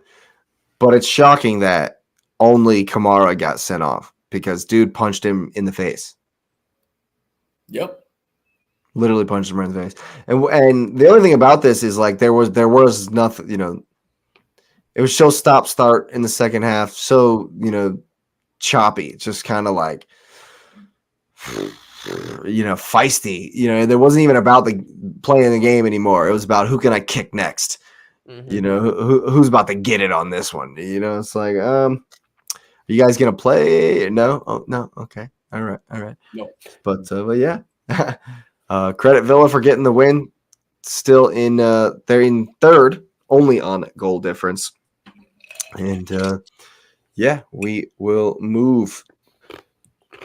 Did you guys? What did you guys hear about the Bournemouth Luton game? Did you see anything about it? When I turned the game on, because everything else was crap, it was already suspended, and so I've definitely done some research, and I definitely wanted to say, we obviously wish all the best for Tom Lockyer, his family, friends, the entire Luton Town family, of course. He's right now, I think he's still at the hospital. He's stable, but he is, he is still there. hopefully he's going to make a quick recovery. I personally, this is the second time in 6 months he's had a cardiac arrest. I think they were two different actual what happened was different than the last time. Yeah, but he's this time it was a definite. His heart stopped pumping blood. He had a cardiac arrest. And if you go back and watch the replay, like there's no one around, he just collapses. And you could see how serious it was because Dominic Solanke, the Bournemouth forward, was the one that immediately went over and was like, yo, this is bad. But I think that Rob Edwards, I think that the Luton Town and the Bournemouth organizations both handled it very well. I think that it was very awesome to hear the crowd at the Bournemouth stadium, every one of them, Luton fans, Bournemouth fans, everyone was singing Lockyer's name. No, there was some. The Luton Town started singing some song. The away fans, they started singing whatever song they know about him, and everyone in the stadium. That's awesome. Took up the song and we're singing it. Because it was serious. They had to bring the defibrillator on the field and resuscitate him on the field. It was crazy. It's weird because I think you texted us about that. So I went to look and I saw, and they thought it was like a regular injury or something like that. And then they kind of evaluated and saw, but it's a bit weird because, I mean, I do wonder did things like this happen sort of in like 10, 20 years ago, like in the game where guys were having these episodes like they are now? Because, I mean, there's a complaint obviously about playing too many games and just sort of taxing the body. Because I think I sent you guys a thing where they have the whole new Club World Cup format coming out for the summer. And so basically it's going to be a ton of new extra games where, like, if Arsenal can qualify this year, obviously they have to win the Champions League, but they could qualify this year because Chelsea is already in. But you look at how many games they're going to have to play in that summer. Like, these guys, if they make runs in Europe, are going to get zero rest. None. And the thing is, I mean, we hear it. And so I think it's worth bringing back up that a lot of the top tier players have made the complaints about, hey, they're playing too much. And so the leagues have to do something where you have to expand the rosters where you allow them to carry more players. Yeah. Or you have to do something about like the scheduling of the games or give more breaks or something. I mean, I think that one thing the teams could do is just to refuse to play the tournament, but send the reserve squad. Just look, this is BS. I understand it's all about money, but when your assets, because that's what the players are, what's worth more to you? You're breaking down your assets to try to maybe win some prize money, and it's not like it's a lot of prize money for teams like City, Arsenal, Chelsea. It's not like it's going to make some huge dent, so they're all owned by billionaires, so personally, just send the scrubs. Just be like, look, man, I wouldn't have been surprised if City sent the scrubs to this one that they're playing now, because it's like, do you really care? I mean, you've won the Club World Cup like 2 or 3 times, haven't you? Twice. Chelsea has won it like 2 twice. So, did you even watch those games? Just the last 2. You only had 2. There's only 2 in it. But I agree with you to a degree. But then, like, the way this is sort of set up, it's for City. You got to think about it. They're in the midst of making their history, so you can't really like blow it off until you do it, right? So if they win it this year, then you're like, okay, let's go full on. But like next year, yeah, they might be able to. But you got to think, it's about look at the form they're in. They're not playing very well. They're playing mediocre at best. So you got to use these games to try to catch some form against obviously lesser tier talent on paper. Obviously, they play in the real game, and if they score, then it is what it is. But I agree. I think for the summer, that should be something where maybe they say. I mean, it's weird because you say, okay, well, we play the academy guys, right? But then the fans are gonna complain because they're gonna be like, well, I came here to see X, Y, Z, and then you get basically the NBA argument where the NBA players were getting hurt more, and so they started doing load management. And then when the fans started complaining about, hey, well, I came because I remember somebody specifically said this about, I think, Zion Williamson, where some guy was like made a sign and said, I drove my kid across the country to get 2 tickets to see you, and then you sat out. I mean, what are you supposed to do, right? So say if he had like a mental issue or something where he was just emotionally distressed as a player and he couldn't play, were you still going to hold the sign up? And so fans are so unrealistic in some occasions, but the owners don't care because all they're looking at is the bottom line of I got to have this guy here to play in this game. Like, why do you think Kevin De Bruyne is even in Saudi? Like, I mean, he's not going to play. He's there because they want to show him on a program, and the sheik of whatever country shine some shirts.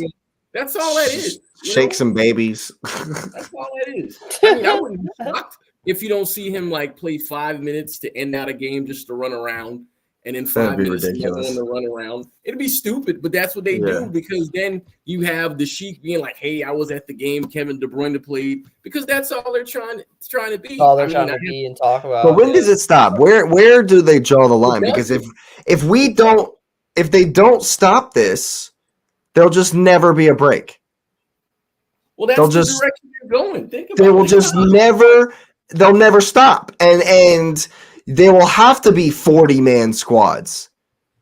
Well, think about it. England was the last country to do a winter break. Every other country had done it, and England is like, "Hey, we own the Boxing Day." All that, they were running the guys into the ground, man, and they didn't care. Yeah, and I mean, I don't know if that's what's happened to Lockyer. I mean, I'm kind of shocked that he was cleared to play again so soon. After the playoff final where he collapsed. And so I definitely think that playing constantly over and over and over and over and over again, not to mention they're training every day. Mm-hmm. Like every day. And now they're lifting, like they're not, it's not like soccer players were back in the day. Like it's not like footballers were back in the day. Like these guys, there's a science to it now. So now they're packing on mass. They have all this muscle. They have to work out X amount. They have to run X amount. It's not like they're taking skill is only this much of the game, whereas back when we were being taught the game and we were learning the game as kids, skill was this, physicality was this. Tony Kroos probably wouldn't be able to make it through most of He's great, one of an amazing player, amazing first touch. Probably wouldn't be able to make it in today's game, starting from kid to where he played. Like take his career, just move it back into this era because he can't run. Like every position on this field now, you have to be a grade A athlete. So yeah, they do want them to play 90 games. And yeah, the skill for the game is going away because it is becoming more about, can you stay fit to give me 90 games? Yeah. I mean, this season, literally every team, all of them, have just been ravaged at one point or another. It's so bad that, for example, Arsenal fans are out here, sell Partey, sell Thomas Partey, just get rid of him because he's just never, ever, ever available. And so we're just out here like, ship him because he can't play. He's not ever going to play. He's just 4 games a season, whatever. Get out of here, man. And it's like that's across the board. It's everybody's hurt. Look at KDB. Holland is actually injured. That's why he's not out. It's not like he's resting or anything. He's got a foot thing. Yeah, that bruise. Yeah, it's just so crazy. Newcastle are devastated. Brighton devastated. United devastated. Chelsea just always have. Yeah, we've always been devastated. Yeah. So it affects the product. I mean, the thing about it is, you asked the question earlier about like the league being competitive, and I think it is. I mean, I'm not going to knock where it is. The league is competitive, but it's also sort of the battle of attrition right now. Who can stay healthy the longest for stretches, right? Because and so at that point, and again, I'm not knocking anybody's position in the table, but then you start to look, well, I mean, it's the walking wounded, whoever can make it over the finish line and make it to the summer, right? And then what does that leave you next year? And then you say, well, you know, you got a new product. And the thing about it is that Saudi has really shown that, hey, we'll pay you a bunch. And I don't really know how many games they play, but I know that, I mean, they got guys chasing money over there. Obviously, I think they said one team is going to possibly make the Champions League in Europe. So, I mean, they're about to do the same thing to them there too. So, I mean, these same players that are like, well, you know, we need to play less are going to take the bag, and then they're going to go on a team that's literally going to stick them right back in the situation they were in. Not to mention, it's Copa America in the summer. You know, internationals on top of all this Club World Cup, FIFA Club World Cup mess. You know, right? It just does not stop. It never stops. Even their off season, they're playing. And then people will say, oh, well, they're spoiled because, you know, they're getting paid bunches of money. You know what, sir? Yes. Sir, I want you to go train as much as they are and then play at the same level. No, don't breathe hard. You need to play at the same intensity. Why are you winded? Stand up. You need to play at the same intensity that you're telling these people they need to play at, and then take the abuse, right? Yep. And whatever kind of abuse it is. And we're not saying like it's like, you know, anything specific, just the abuse players take when they're playing. Right. And then let's throw some social media stuff on there to take then more there's us. You can have mental abuse, and then let's have 30 podcasts on think pieces about why you didn't play well. And then, you know what, but go the whole year, and then we'll give you 1 month with your family. Go. Oh, and you know what? If you want to be the GOAT, if you want to be the best, you'll cut that month in half. It's weird, man. Well, like, so I was about to say, man, you have to understand, like, John, like, it's gone, like, right? You just cannot do this. John Terry played every minute of Chelsea's 2015 campaign, won us a title. You're not going to do that without busting and playing, and was still healthy enough to, like, function. Did he do that the next season? No. Did he ever do that again? No. Because you're not going to be able. Virgil van Dijk gave everything he had in 2019 to Liverpool to pull that off, and he'll never KDB, and I'm sorry to say, I love KDB, gave everything he had to win that treble for City. He'll never. He may not. Yeah, he may not come back the same. He may not. This has been the same thing he's been dealing with since halfway through last season. Yep, he said it was torn. He was playing with it like that. Yep. Yeah, what a boss. What an absolute boss. But yeah, I definitely agree. Way too much overplaying. And while, yes. I'd rather see the quality of the game. Let them rest, bro. I'd rather see one really good match than 30 times you have to sub half these guys out anyway. Like, I'd rather see a good one. I get it that they're getting paid ridiculous amounts of money, but that doesn't mean they're robots. Right. And not everybody's getting paid that money, because we also like to pick on the outliers. There are outliers that are that good, they get paid that much, but they do it because they've earned up to that. But there's a bunch of guys who are really good that we don't even pay attention to because no one has put the you know, sort of the scope on them. There's a lot of good guys that don't get paid $1 billion. And I mean, hey man, where's Coach Lasso where's my sign? I believe. Yeah. Absolutely. But yeah, man, we definitely wishing Lockyer all the best, his family and friends, and obviously in this awful time right now. And hopefully, I don't know if he's going to be able to come back to the game, but hopefully he can make a recovery and definitely get back to, you know, some semblance of a normal, you know, functioning life. But yeah, we will keep it moving as well.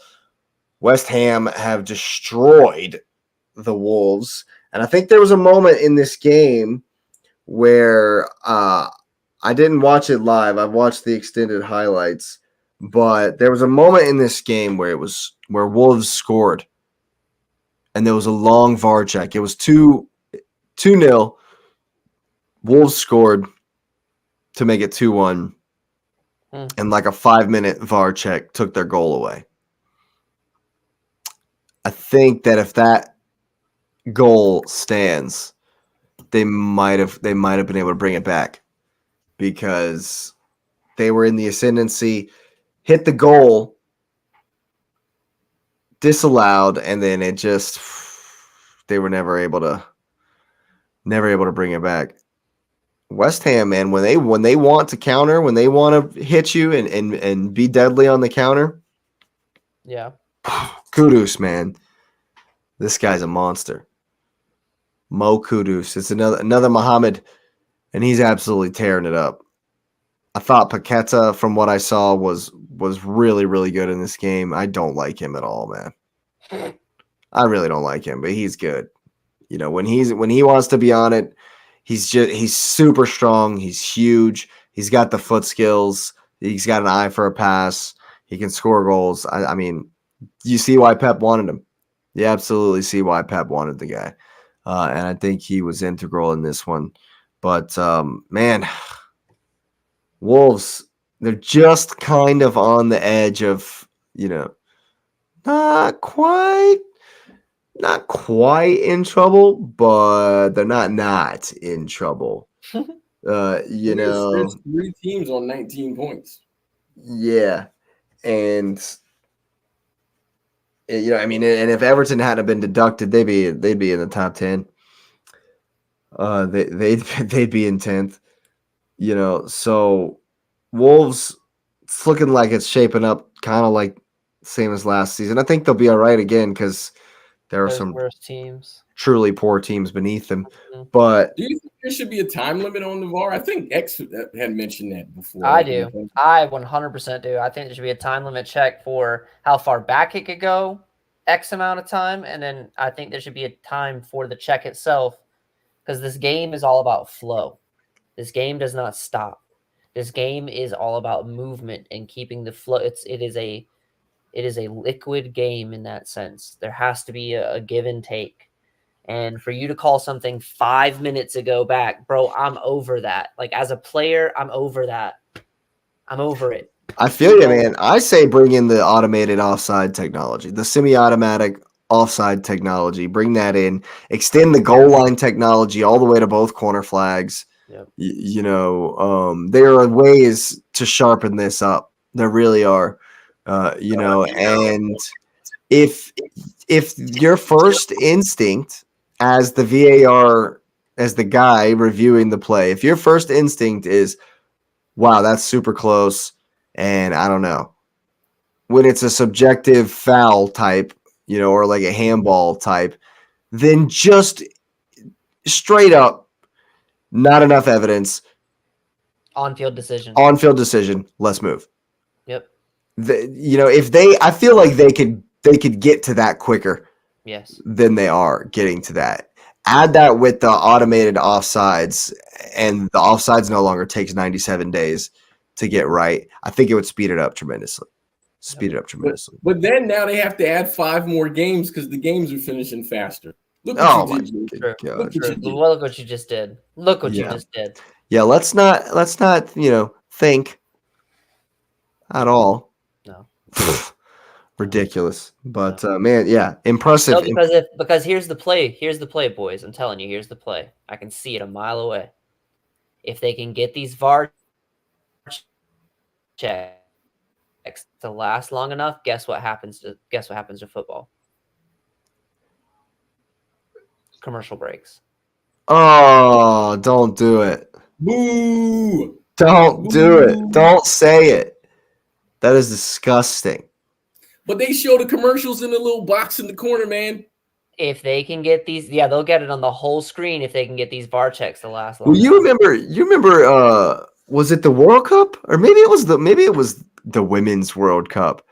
Right in the middle of the game, they would do boxes like we've got here for StreamYard, and they would move they would move the game into the one. game over to the side and have a commercial Yep. and do the audio for the commercial instead of the game.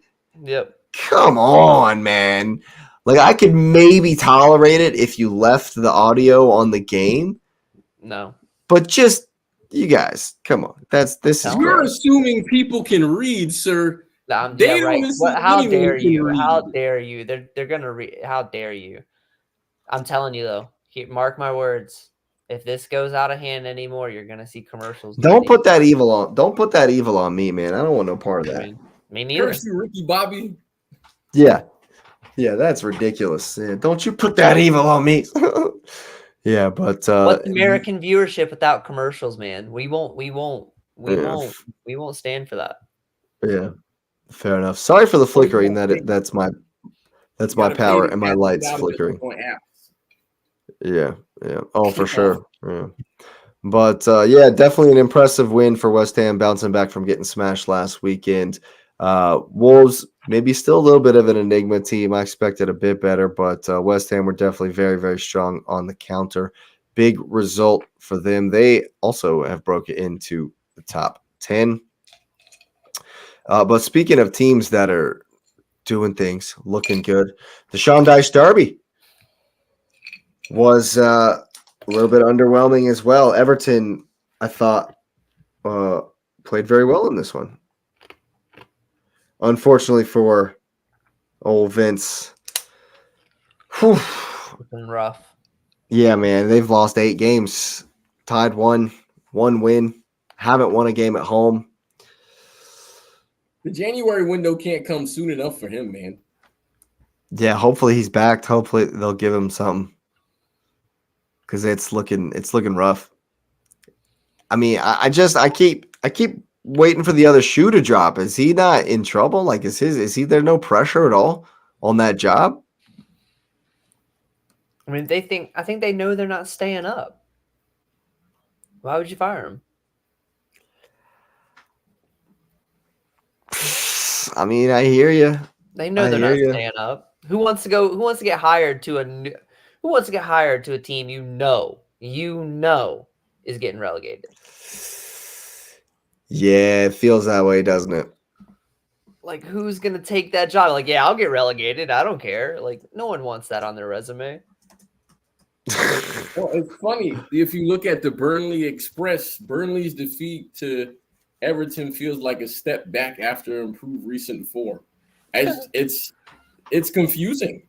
I don't know, man. But I'm not off for the Vinny train. I'm a root for Vinny, but I don't know what they're doing, man. He's got to. I mean, he's just got to adapt. He's just got to figure it out. You know, I think Burnley are the greatest exhibition of the gap between the Championship and the Premier League. It still astounds me. It still amazes me that team hit triple digits last season. Like, they walked the league. Triple digits. Yeah, and then I don't know, man. They just make so many mistakes and they don't defend well. But they look so good in possession. Like, at times their buildup is nice. All the pieces. But then at the very end of it, there's no one that even comes close to like a bagsman or a lethal forward, or, you know, any of the monikers we give to goal scorers. There's none of them there.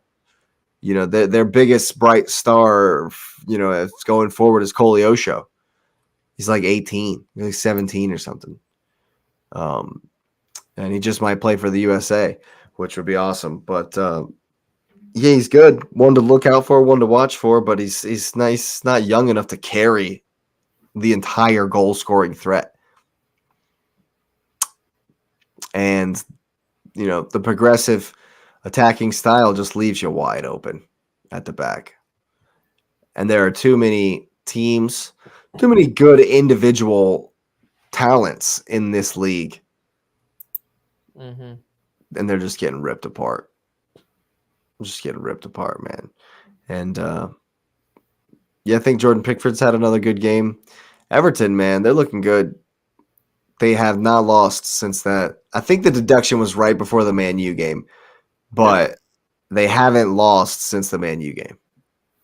Which, if you actually watched that game, goal of the season, and then Everton were better for 70, for the next 45 to 50 minutes before the second goal, and it kind of killed their spirits. But yeah, what would be intriguing is if Everton won the what's the cup? What's the Carabao? The Carabao Cup, because they got Fulham tomorrow. If they win the Carabao Cup after getting all these points deducted, it would just be such an insane that like somebody's writing the movie for sure if they win the cup. Yeah. For sure. Yeah, absolutely. There's your narrative. You're looking for a narrative. That's the one. That's the one right there. But credit Everton. Great performances from a number of different players. I thought Onana was good. I actually got to watch this one. It was the last game on Saturday. But I think Sean Dyche back at Turf Moor gets the job done. Another 3 points for Everton. They're going to be from 2 months ago. I was certain they'd be relegated. To my instinct just now was, you heard me, they're going to be just fine. As long as they can keep it up, keep scoring them the goals, I think they'll definitely stay up. But I'm worried about another points deduction coming in. And even then, looking at the table, no, another points deduction will put them on 6 points. That would be bad news, Bears. That would be really poor, but really bad. But I think they'll do all right. Definitely going to do better than I expected them to do. And speaking of teams that are doing better than I definitely want and or expect them to do, the Friday game was once again a little bit underwhelming, if I have to be honest. Forest are lucky. Forest are lucky we got Luton and Burnley. Yeah. And dude, they're just they did not impress me at all. No. But Spurs love a card, don't they? Oh, absolutely. Yves Bissouma, man, you're a bum. This is dirty. This is nasty. This is some Sergio Romero. Like, y'all must have been taking lessons. Like, is that what y'all trained? That's what y'all trained for. Was to hurt people. Yep. I can't believe this. Once again, you're winning. You're winning the game. That's what I'm saying, man. Spurs just like to try to spurs things up. You're ahead. Just be what? Just be cool, man. Be cool. Be cool, man. No, that's not the Spurs way. No, this is the history of the Tottenham. Yeah. You fired me 2 days before a final. Yeah. Good job. This is the history of the Tottenham. Yeah. So Yves Bissouma drank the Kool-Aid, something in the water over there in North London at that big old stadium. But man, Forest were poor in this one. Spurs definitely controlled the game. Once again, they stick to their principles. They stick to that same philosophy, and they look decent. They look impressive in possession. They're able to break down, not necessarily break down the low block as much. They did struggle a little bit with that, but when Matt Turner just gives you the game, might as well take it. Matt, bro, not only are you embarrassing me as an Arsenal fan because for some reason we had you as a backup for 2 seasons, but as an American. Oh, yeah. That's your number one. Dude, what in God's name are you doing? You could tell he was so nervous. He was so rushed and harried when he's giving this ball away. When he goes to kick that, dude, just blast it. Just blast, yeah, just right. Rip it. Just put your laces through it. when my man is on top of you, Just put your laces through it. And it's not even, it's Hungmin's son. It's not some, Not some bum. yeah. When he's on top, just rip it. Just get it out. Get it away and you'll reset. Oh man. But instead, and then you compound the mistake by letting Kulu put it on your near post. He didn't even put it on the near post. It hit him in the face. Like it's hit him in his hands, and his hands have hit his own self in the face. It looked absolutely embarrassing.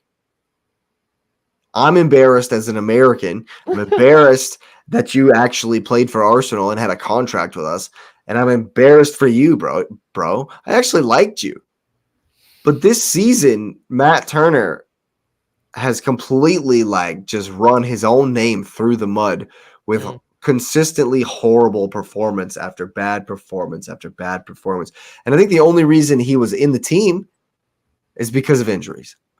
I think the other guy's injured. That's rough, man. That's rough. You're struggling against a good team at home, and then your goalkeeper goes and gives the game away. I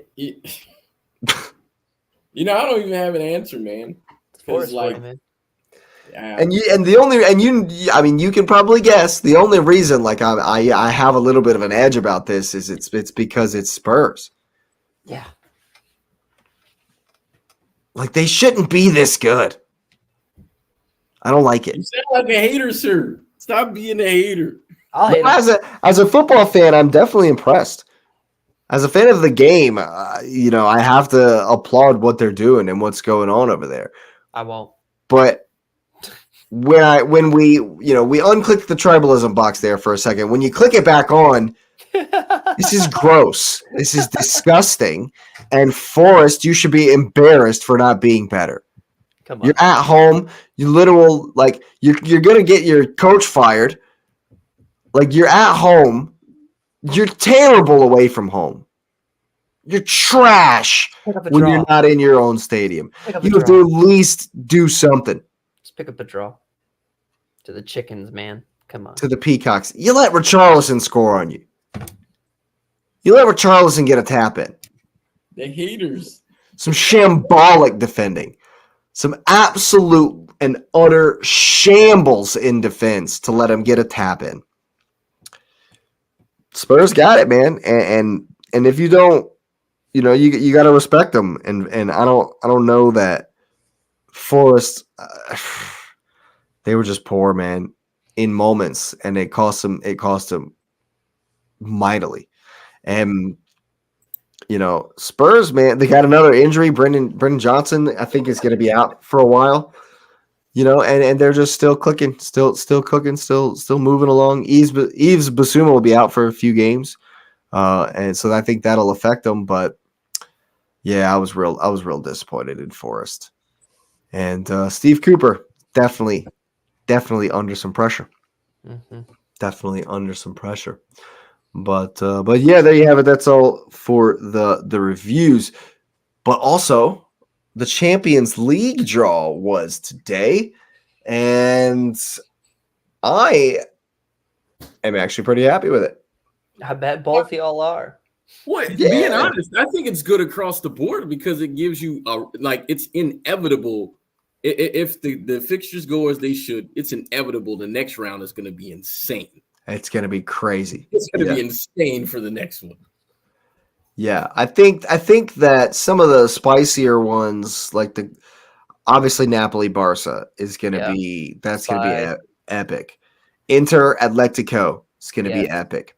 I think Lazio are going to give Bayern more of a game than people are going to expect, but I still expect Bayern to win. And I think PSG Sociedad is going to be closer than people think as well. But yeah, other than that, City should walk. I expect Madrid to walk. Dortmund will beat PSV, and I'm very confident against Porto. Yep. I think that, like you say, in the next round, it Could be Clash of the That's Titans. gonna get spicy. Yeah. Yeah, it could be absolutely be Clash of the Titans. Well, And that's the whole point. Right. Right, because if you think about last year, remember last year when all of the good teams were on one side, and like they was like, well, if City gets through this, they're gonna win it. And then, I mean, not to say that like Inter wasn't good, but I mean, then they said Inter had like because you had Real Madrid, Bayern Munich, City, all on the same side of the bracket. Yeah. And all this you had is was more balanced. I mean, you had the Milans on the other side. That was it. Yeah, people were. I mean, and I'm sure they saw nobody was watching those games. Right. So why would you do that? Like at least if you're gonna eat it now, where it's more teams and there's balance where people can watch their favorites. Because the next round you're watching all the games. Yep. You're watching every one of them. Yeah. You know what? You're absolutely right. It's like the way this is set up. The way the draw worked out is like it's either two big teams or it's like a super big team versus the smaller teams. There's still Leipzig is still a super popular team. The Sociedad PSG match will be good. PSV I can tell you has a lot of support. And Porto's a big club as well. And then the rest of it is big time. Big dogs. In addition to that, if you think about this, right? Dang it, I think I lost my thought. It was something else. God, don't worry about it. I can come back. Yeah, but for a fact that the quarterfinal will be Bayern Arsenal. Oh yeah. Yeah. Is that what you want? Yes, 100%. Bring them on. Good. Bring it on. Look, at this point in this tournament, this whole mentality of let's get an easy run is a loser's mentality. If you're going to be the Champions League champion, the champion of the champions, beat them all. I want to be. I would not have minded seeing Paris. We could have gotten Paris.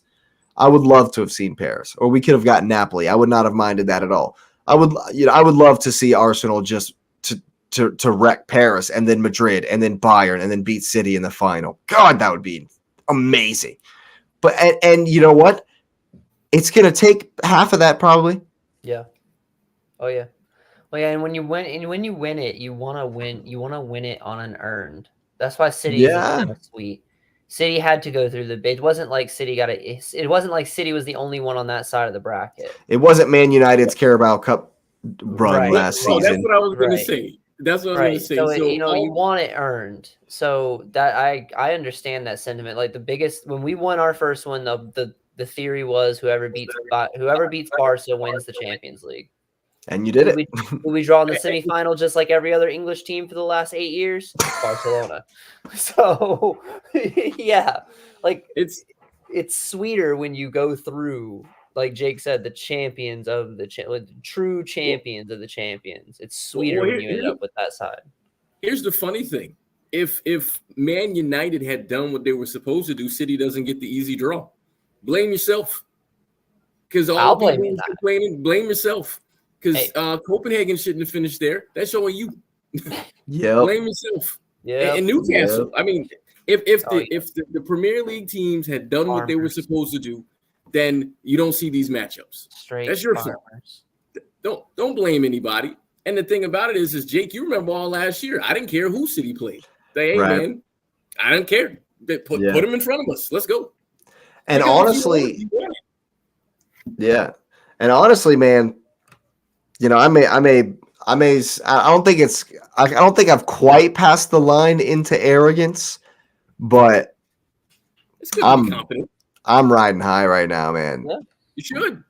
That game versus Brighton, like we blanked them, and we dominated the Villa game, and we even were better than PSV with our scrubs. We've just were. I'm excited, man. And when we got Porto, I didn't even blink. Oh no. I was just like, yeah, that's yep. Good, man. We should walk We should it's that it would be unacceptable to go out to Porto. Now if in the next round we see Bayern or Atletico or Napoli or Dortmund, then yes, it's going to be that's a whole different gravy. Well, I think you can play City the next round because I think they got rid of We that. could. You can Yeah. now. Yeah. In the quarterfinals, it's anyone versus Yeah. anyone. There's no more stipulations. It's a straight draw. Just play. Just I play wanna it out. Dortmund PSG rematch again. That would be epic. I mean, honestly, I honestly would love to see Barcelona for some revenge.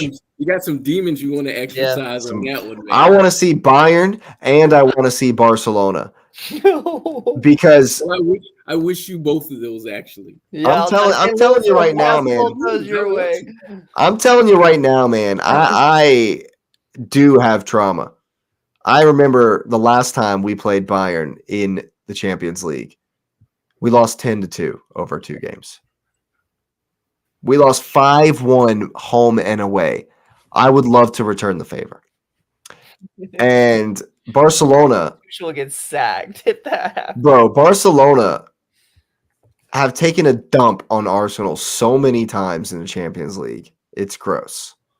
Not only did they take our best shot away from us, but also we've had another famous night, one of the most famous Champions League nights at the Emirates, and then Messi just drops a 4-piece at the Camp Nou. Yep, you guys. Oh yeah, we gave you that one. We let you have that one, and now here's Messi. Have some of this. 4-0.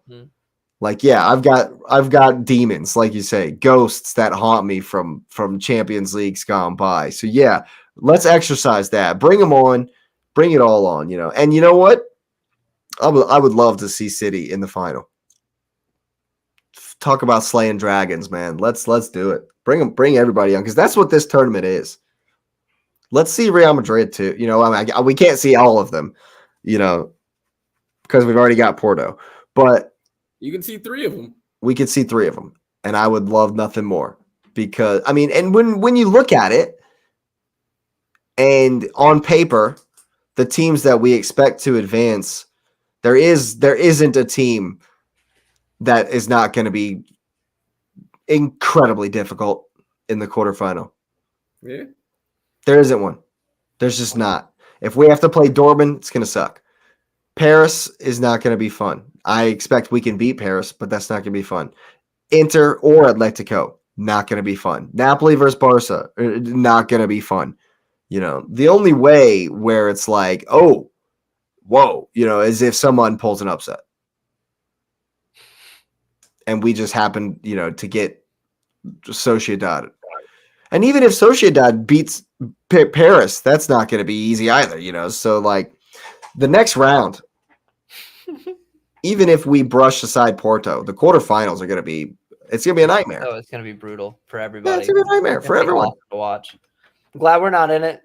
No, you're not. What are you talking about? No, you're not. No. I don't know with this squad. I kind of hang on. No, with this squad, I am kind of glad we're not in it. We get slapped. Because you would get massacred. Yeah. You would get embarrassed. See, Tommy Tuchel at the Allianz. Seize toe butchered.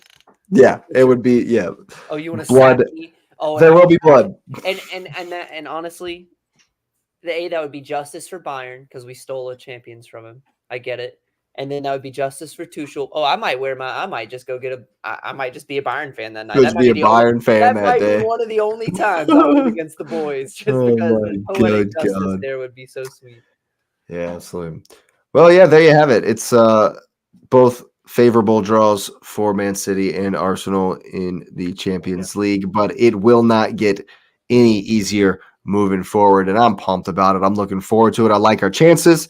Definitely like our chances moving forward in the league as well. And I know we have pool in the FA Cup, but yeah, I'm buzzing. I'm excited. And we got plenty of action coming for you soon. Chelsea play tomorrow. City play tomorrow. I'll tune in definitely to the Chelsea game. We'll see about the Red Dragons over there, Lewis. We'll see if I can tune into that one as well. Who knows? It's supposed to snow and be nasty and gross here in the morning, so maybe I'll do a little snow day, stay inside and catch the games. Yeah. But yeah. That's it for us tonight. I hope you've had as much fun as I have. Go ahead and get the likes up on the video. Subscribe to the channel if you're new on the road to 200 subscribers. Get the notification bell on as well. We definitely got plenty of content coming at you. I hope you've enjoyed this one as much as we have, and you will see us next time.